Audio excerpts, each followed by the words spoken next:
So, Bismillah, the Islamic tradition recognizes four main vehicles to knowledge of God. One is pure reason. The other is the data of the senses that aid reason, and then experience, especially mystical experience, and finally revelation itself. So these are the fundamental means by which a human being can come to know God. So the idea, pure reason would be the a priori knowledge that we begin to explore. For instance, we ask the question, why is there something rather than... I've heard of that question. Yeah, nothing. That's a big one. And then also time itself, the concept of time, movement, change, all of these things. Also in metaphysics, the really big questions of the one and the many. You know, the idea of the being itself, because being is something that we live in, like the fish that might not be aware of the water. Right. You know, so many of us don't really contemplate being itself, and so metaphysics becomes the examination of being itself, not particularized being, but the very phenomenon of being itself. And then, is there something beyond being?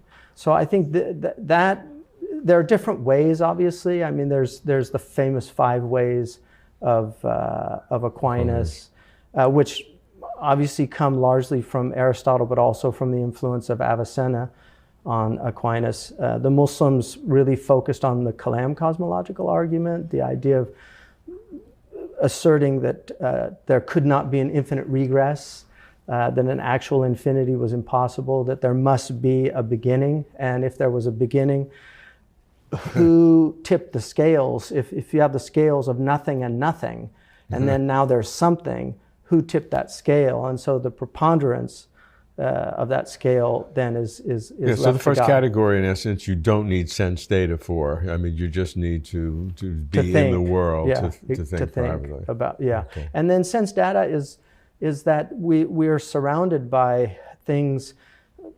There's clearly design in the world. I mean, evolution has an explanation for that, which challenges many believers, but essentially we can see that there is design.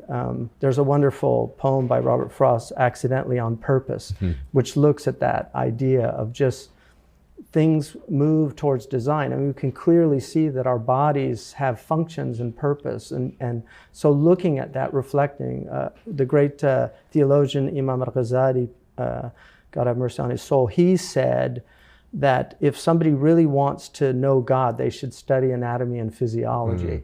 And people do have that experience. Some people, the opposite, they'll say, oh, the eye is not really designed that well. I had a physiology professor that said that, you know. But there's also divinely engineered obsolescence. I mean, there's just falling into old age. I mean, this is part of God's plan for us. And then mystical experience is very powerful. I've had those experiences. Not everybody has them, but people do have them. People have dreams. People have profound experience of oneness.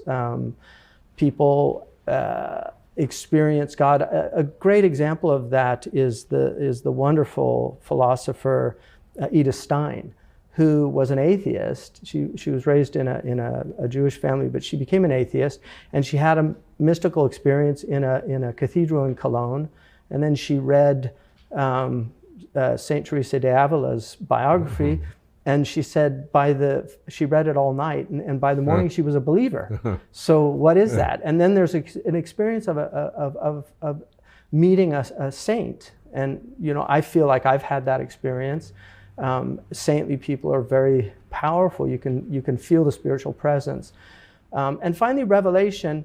And revelation comes with its own proofs, in essence. I think one of the great proofs of the Old Testament is the Jewish story itself. Like how God chose this small group from, you know, I mean, they were in the Sinai desert. They could have just disappeared, and yet today they're here, and they're also they're people of great intellect and people of great study. I mean, all the Nobel Prize winners. I mean, for me, I think the Jewish community is a proof of God because of just the fact that they're designated in this book as having this kind of special ontological status amongst humanity.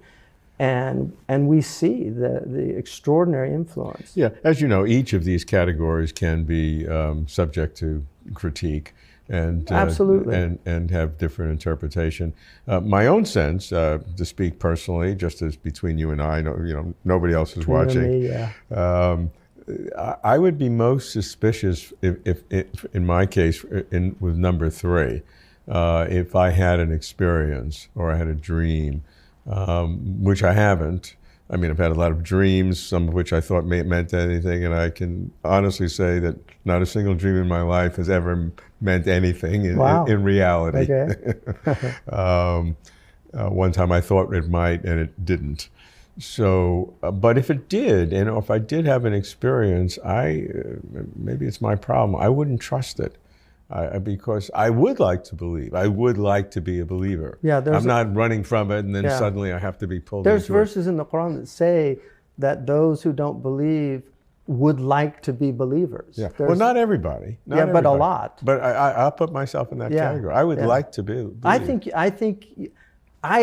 that you just haven't realized that you are a believer. Because I think your obsession with this... Obsession is a good word. Yeah, with this search for the truth. Yes. But, moving closer to the truth. I think closer to truth, not the to truth. Yeah, okay, good point. Yeah, no definite article. Yeah, right. Yeah, but I think that search.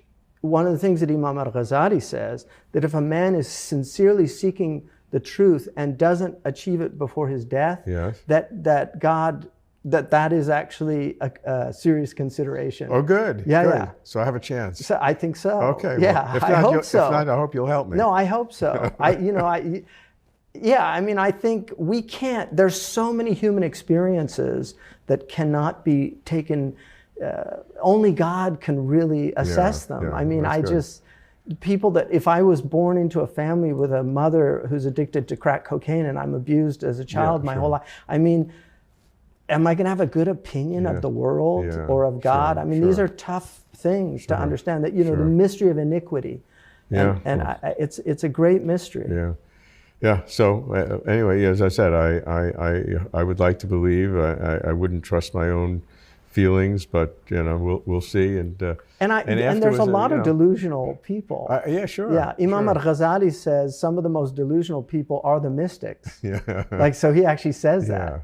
Yeah, that's good. That's good. So all 4 reasons are good. The caution is good, and the extra caution about self-delusion, and maybe I'm super sensitive to that, because of my desire. Well, I think fallibilism is extremely important for a believer. I think it's absolutely essential that we have a fallibilist perspective. That I think I'm right, but I could be wrong.